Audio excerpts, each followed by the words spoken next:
لا حول ولا قوة إلا بالله العلي العظيم. أعوذ بالله من الشيطان اللعين الرجيم.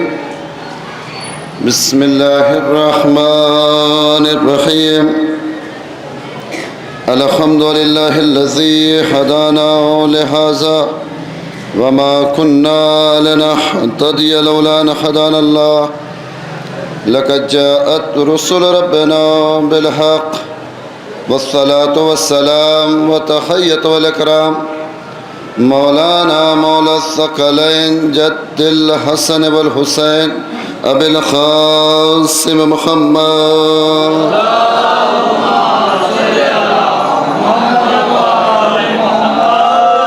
وآله الطيبين الطاهرين المعصومين المظلومين الذين عذب الله عنهم الرجس وطهرهم تطهيرا.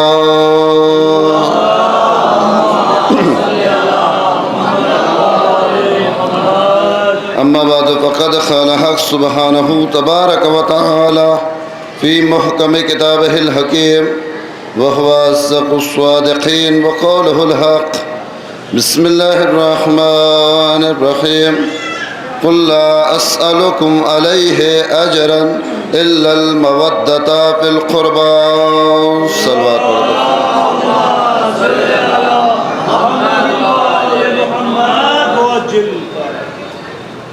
ارباب عزاداران مظلوم کربلا، مسلسل آپ حضرات امام حسین کی عزا میں مصروف ہیں. کبھی اس شہر میں ہے، کبھی اس شہر میں ہے، اور عزاداری امام حسین علیہ السلام کو فروغ دینے میں سینہ سپر ہو کے آگے بڑھ رہے ہیں. ہم دعا کریں گے کہ شہزادی کونین آپ کو اجر عظیم عنایت فرمائے. بہت زیادہ طولانی تقریر نہیں ہوگی، مختصر سا وقت دیا گیا ہے. اسی مختصر سے وقت میں بات کو مکمل کر کے ربط مصائب اور آپ کی رحمت تمام. ارشاد رب العزت ہو رہا ہے کہ قل لا اسألکم علیہ اجرا الا المودۃ فی القربى، کہ میرے حبیب ان سے کہہ دو کہ ہم تم سے اپنی رسالت کا کوئی اجر نہیں چاہتے سوائے اس کے کہ تم میرے قرابت داروں سے مودت اختیار کرو. اور یہ آپ جو صبح سے ابھی تک عمل انجام دے رہے ہیں یہ اجر رسالت ہی تو ادا کر رہے ہیں. اس سے بہتر کوئی اجر نہیں ہو سکتا. یہ قرآن مجید کی سورہ ہے، قرآن مجید کا سورہ مائدہ جس کی 35ویں آیت ہے کہ یا ایھا الذین آمنوا اتقوا اللہ وابتغوا الیہ الوسیلہ وجاہدوا فی سبیلہ لعلکم تفلحون، کہ اے صاحبان ایمان تقوی اختیار کرو اور اللہ تک پہنچنے کا وسیلہ تلاش کرو. اذان ایمان یہ وہی وسیلہ ہے کہ جسے ہم تلاش کرتے ہوئے اس عزا خانے تک آ گئے. اللہ کی راہ میں جہاد کرو تاکہ تم فلاح پا جاؤ. اذان ایمان دیکھیں، محبت میں بارہا، چونکہ اکثر مومنین ایسے ہیں کہ جو نگاہوں کے سامنے ہمیشہ رہتے ہیں اور پڑوسی حضرات بھی موجود ہیں، لہٰذا میں بارہا یہ کہا کرتا ہوں کہ محبت بیان کرنے کی چیز نہیں ہے، الفاظ اور معنی میں نہیں لایا جاتا. کسی شاعر نے کہا تھا کہ محبت معنی و الفاظ میں لائی نہیں جاتی، یہ کیسی حقیقت ہے جو سمجھائی نہیں جاتی. اذان ایمان دیکھیں، محبت میں مثال دے رہا ہوں کہ محبت جو ہے وہ کوئی فن نہیں ہے، کوئی علم نہیں ہے. محبت کیا ہے؟ وہ فطرت ہے، وہ ہیومن نیچر ہے. توجہ شرط ہے، محبت ہیومن نیچر ہے. آپ ہر ایک کو پڑھائیے، بچوں کو پڑھائیے، دوسرے طالب علموں کو پڑھائیے، عوام الناس کو پڑھائیے، پڑھا سکتے ہیں. آپ اپنا فن سکھا سکتے ہیں لیکن کسی کو محبت نہیں سکھا سکتے. بھائی آپ اپنے بچوں کو پڑھاتے ہیں لیکن کہیں ہمیں دکھا دیجئے، کہیں بتا دیجئے کہ آپ نے بچے کو ایک دن بلایا ہو اور بلانے کے بعد کہا ہو کہ دیکھو ہم نے تمہیں ایم اے بھی کرایا، ہم نے تمہیں ماسٹر بھی کرایا، ہم نے تمہیں یہ تعلیم دی، ہم نے تمہیں یہ فن سکھایا، لیکن آج ہم تمہیں محبت کا درس دے رہے ہیں۔ وہ محبت کا درس یہ ہے کہ جب پروردگار تمہاری گود میں کوئی اولاد دے دے تو اسے محبت کیسے کرنی ہے۔ اللہ اکبر۔ عزیزان ایمان، تو کوئی باپ اپنے بیٹے کو محبت کرنا نہیں سکھاتا۔ کیوں؟ اس لیے کہ محبت نہ پڑھائی جاتی ہے نہ محبت سکھائی جاتی ہے۔ محبت کیا ہے؟ محبت ہے فطرت، اور فطرت نہ علم ہے نہ فن ہے، یہ خود بخود انسان کے اندر پیدا ہوتی ہے۔ تو اہل بیت سے جو ہم محبت کرتے ہیں، دیکھیے میں ایک نتیجہ دے رہا ہوں، کوئی بہت بڑا ذاکر نہیں ہوں، ایک طالب علم ہوں۔ اگر آپ اس طرح اس صراحت پہ پہنچیے گا، میرے جملے کو یاد کیجیے گا، پسند آ جائے تو میرے حق میں دعا کیجیے گا۔ عزیزان ایمان، یہ جو ہم اہل بیت سے محبت کرتے ہیں نا، اس میں ہماری کوئی خصوصیت نہیں ہے، اس میں ہماری کوئی بلندی نہیں ہے، بلکہ یہ معصومین کی صفت ہے کہ مومنین اہل بیت سے محبت کرتے ہیں۔ ایک طالب علم کا تحفہ ہے، لے کے جائیے گھر باب ایسا۔ مومنین کا اہل بیت سے محبت کرنا کوئی خصوصیت یا کوئی بلندی نہیں، بلکہ معصومین کی صفت ہے، کسی اور کا جملہ نہیں ہے۔ کس کا جملہ ہے؟ جس کی یاد میں آپ یہ جلوس منا رہے ہیں نا، جسے آپ بیمار کربلا کہتے ہیں، جسے آپ سید سجاد کہتے ہیں، کہ جس نے آپ کی خاطر، توجہ شرط ہے، جس نے آپ کی خاطر ہاتھوں میں ہتھکڑیاں پہنی، پیروں میں بیڑیاں پہنی، کمر میں لنگر اور گلے میں توقے خاردار۔ ہتھکڑی اور بیڑی کے ساتھ کہاں لایا گیا؟ دربار یزید میں۔ یزید کہاں ہے؟ تخت پر ہے۔ یزید تخت پر، اور یزید کا سکھایا ہوا، اس کا پڑھایا ہوا۔ دیکھیے جہاں سکھایا اور پڑھایا جاتا ہے وہاں ایسا ہی ہوتا ہے۔ ایک خطیب ہے، منبر پہ نظر آ رہا ہے، اور وہ وہی کچھ بول رہا ہے کہ جو اس کو سکھایا، اور جو دلوں میں بغض بھرا تھا نا، علی پہ شب و شتم، اہل بیت کو برا بھلا نازیبا الفاظ۔ سید سجاد نے ہاتھوں میں ہتھکڑیاں ہیں، لیکن وہی سے اشارہ کر کے کہا کہ تم نے ان کو خوش کرنے کے لیے، اشارہ کیا عوام الناس کو، کہ تم نے ان کو خوش کرنے کے لیے پروردگار کو ناراض کر دیا۔ جیسے یہ جملے کے تاریخ کہتی ہے کہ وہ خطیب ممبر سے اتر آیا، جب ممبر سے اترا تو ممبر خالی ہوا۔ سید سجاد نے یزید سے پوچھا، کیا اجازت ہے میں بھی اس لکڑی کے ڈھیر پہ چلا جاؤں؟ اللہ اکبر۔ جملے سنیے گا، کس کے؟ سید سجاد کے جملے ہیں کہ اجازت ہے میں بھی اس لکڑی کے ڈھیر پہ چلا جاؤں۔ آپ کیا سمجھتے ہیں؟ یزید نے سید سجاد کو اجازت دے دی؟ اجازت نہیں دی، عوام نے اصرار کیا، لوگوں نے کہا ہے کہ ہم بنو ہاشم کا لب و لہجہ سننا چاہتے ہیں، ہم نے سنا ہے کہ یہ کلام بڑا اچھا کرتے ہیں، ان کا کلام بڑا شیریں ہوتا ہے۔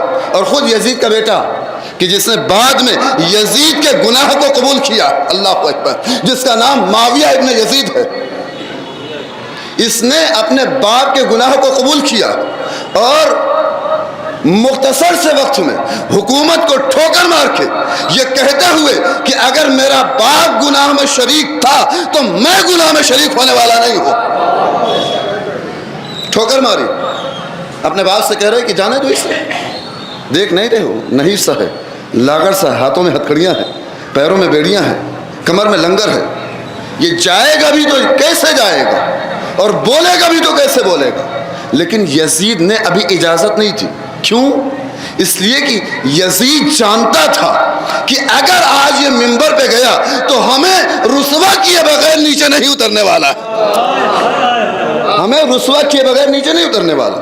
الغرض زیادہ اصرار ہوا مومنین کا، عوام الناس کا، اور یزید کے بیٹے کا۔ اجازت ملی، خرامہ زنجیروں کو سنبھالتا ہوا میرا مولا منبر کے زینے کو طے کرتا ہوا۔ توجہ شرط ہے، دیکھیے بہت سے الفاظ میں نے حذف کر دیے چونکہ موقع نہیں، اور عرشِ منبر پر میرا بیمار امام پہنچا۔ پہنچنے کے بعد پروردگار کی حمد و ثنا، میں جس لیے آپ کو لے کے آیا ہوں نا، آپ محبت کرتے ہیں نا اہل بیت سے، یہ اس میں آپ کی خصوصیت نہیں ہے۔ امام ممبر پہ جانے کے بعد صرف ممبر پہ اس لیے گئے تھے کہ جو ممبر لکڑی کا ڈھیر ہو گیا تھا، میں اس پہ جاؤں، جا کے کچھ بولوں کہ جو ان کے لیے اجر و ثواب کا باعث بنے اور پروردگار جس سے راضی ہے۔ جو لکڑی کا ڈھیر ہو گیا تھا اس کو دوبارہ ممبر بناؤں۔ گئے اور جانے کے بعد حمد پروردگار، اور کہا ایھا الناس، جاننا چاہتے ہو کہ پروردگار نے ہمیں 6 صفتوں سے نوازا اور 7 فضیلتیں عطا کی۔ اللہ اکبر۔ کون؟ سید سجاد ہے، دربار یزید ہے، ہاتھوں میں ہتھکڑیاں ہیں، لیکن علی کا یہ شعر اپنی آب و تاب کے ساتھ دربار میں دہاڑ رہا ہے کہ پروردگار نے ہمیں 6 صفتیں عطا کی۔ کیا ہے؟ علم ہے، حلم ہے، سخاوت ہے، شجاعت ہے، فصاحت ہے، اور کیا ہے کہ مومنین کا ہمارے ساتھ محبت کرنا یا مومنین کے دلوں میں ہماری محبت کا ہونا، یہ ہماری صفت ہے۔ کون کہہ رہا ہے؟ سید سجاد۔ اور اس کے بعد کہتے ہیں کہ دیکھو ہمیں 7 فضیلتوں سے سرفراز فرمایا پروردگار نے۔ کیا؟ احمد مختار ہم میں سے ہے، عالمین کی سردار،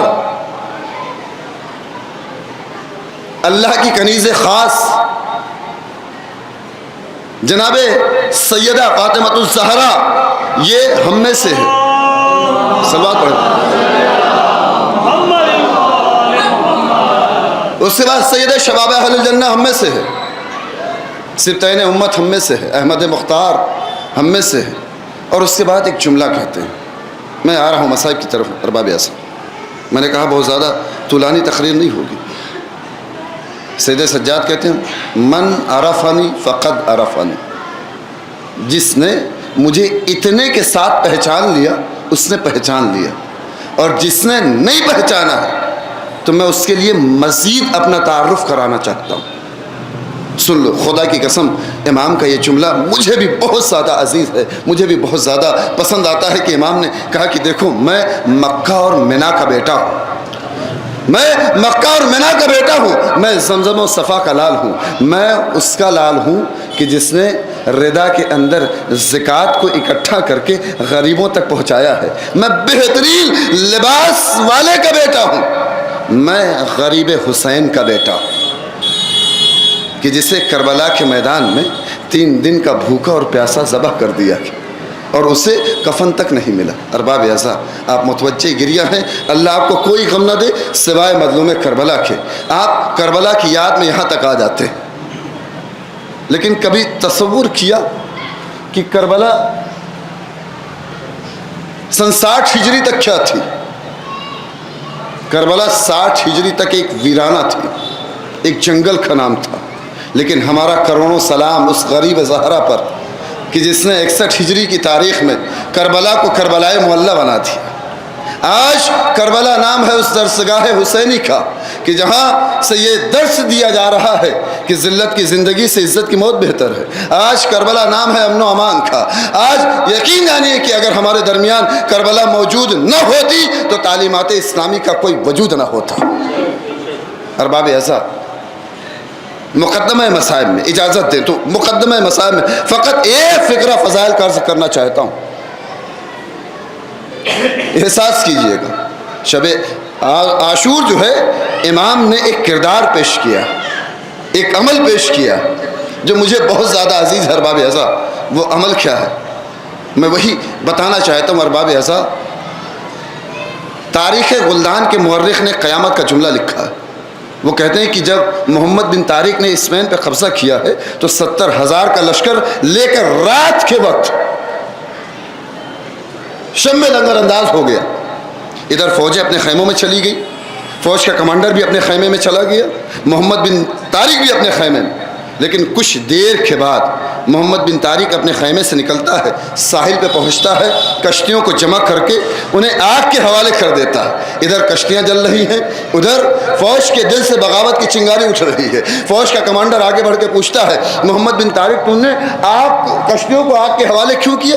اگر تم نے صحیح جواز نہ دیا تو ہم یہاں کی فوج سے بعد میں لڑیں گے، پہلے تجھے قتل کر دیں گے۔ محمد بن طارق کہتا ہے کہ اگر صحیح جواز مل گیا تو کیا تم ہمارے ساتھ ہوگے؟ کہ ہم پہلے بھی تمہارے ساتھ تھے، اب بھی تمہارے ساتھ ہوں گے، لیکن اگر جواز مل گیا تو محمد بن طارق کہتا ہے کہ دیکھو میں نے کشتیوں کو آگ کے حوالے اس لیے کیا تاکہ کل جب تم محاذ پر لڑو تو تمہارے ذہنوں میں صرف دو تصور رہے، یا ملک لینا ہے یا جان دینی ہے، ملک فتح کرو یا جان دے کے جاؤ۔ اب یہاں سے واپسی کا راستہ محال۔ ارباب اعزا، اب میرا دل چاہتا ہے کہ میں آپ کو ایک جملہ سنا کے جاؤں، توجہ شرط ہے ارباب اعزا۔ نتیجہ یہ نکلتا ہے کہ جو کشتیوں کو جلا کر فوج کو لڑنے پر مجبور کر دے، دنیا اسے شہنشاہ وقت کہتی ہے، لیکن جو چراغ کو گل کر کے بیعت کو اٹھا لے اسے حسین کہتے ہیں۔ جو چراغ کو گل کر کے، وہی حسین۔ کربلا کے میدان میں 3 دن کا بھوکا اور پیاسا، اور ایسے ہی نہیں ارباب اعزا، تاریخ کہتی ہے کہ شمر بے حیا نے 13 ضربے چلا کے بوسہ گاہ محمد کو جدا کیا۔ مصائب پڑھنے کی چیز نہیں ہے، احساس کر لے جائیے، یہی بہت بڑی بات ہے ارباب اعزا۔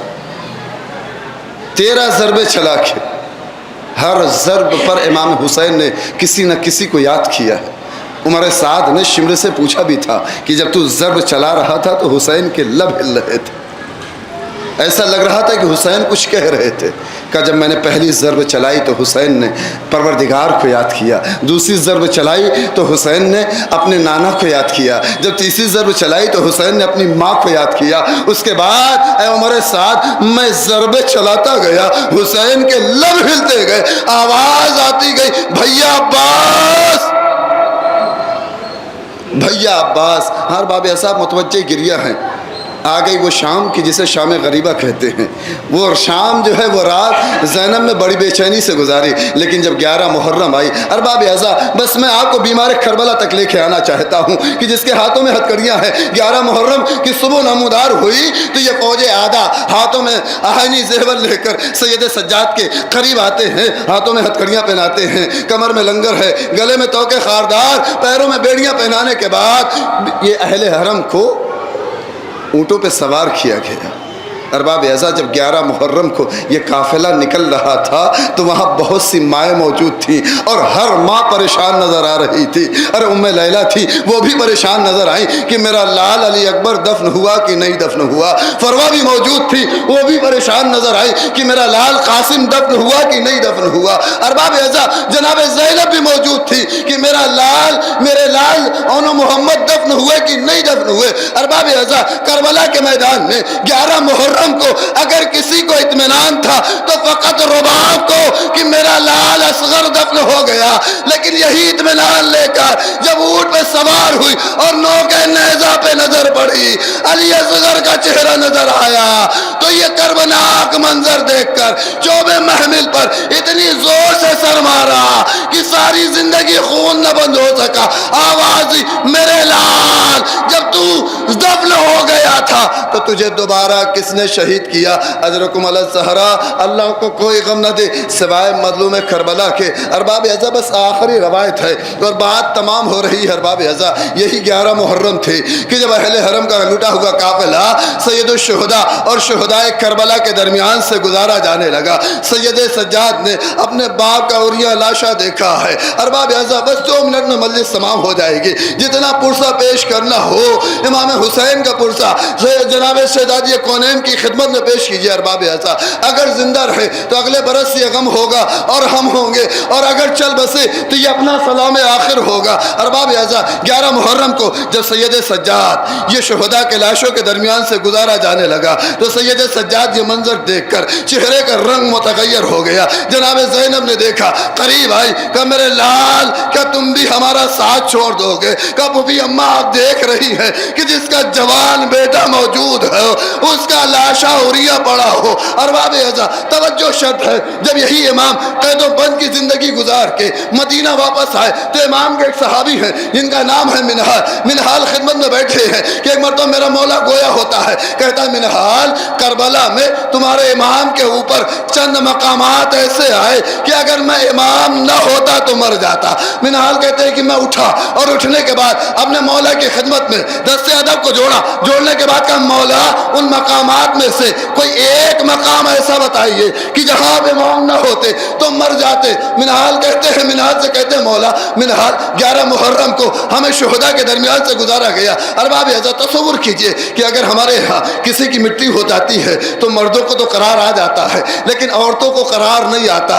وہ گھر کے بزرگ کا شانہ پکڑ کے کہتی ہے ہمیں بابا کی قبر پہ لے چلو، ہمیں اماں کی قبر پر لے چلو، لیکن گھر کے بزرگ سمجھاتے ہیں کہ دیکھو جب فاتحہ ہو جائے تب قبرستان چلی جانا، جب چہلم ہو جائے تب قبرستان چلی جانا۔ کیوں ارباب اعزاز؟ اس لیے کہ بزرگ جانتے ہیں کہ یہ قبرستان جائے گی، باپ کی قبر کو دیکھے گی تو اس سے برداشت نہ ہوگا، یہ زاروں قطار گریا کرے گی۔ یہی تو سید سجاد بتانا چاہتے ہیں۔ ارباب اعزاز ہمیں اپنی عورتوں کا اتنا خیال۔ سید سجاد کہتے ہیں منہال کل شام کو میرا بابا مرا اور جب 11 محرم آئی تو ہمیں وہاں سے گزارا گیا کہ جاؤ نو محمد کا لاشا، علی اکبر کا لاشا اور میرے باپ کا اوریا لاشا۔ الا لعنت اللہ علیکم سیالم الذین ظلموا یوم انقلب ینقلبون ماتم حسین۔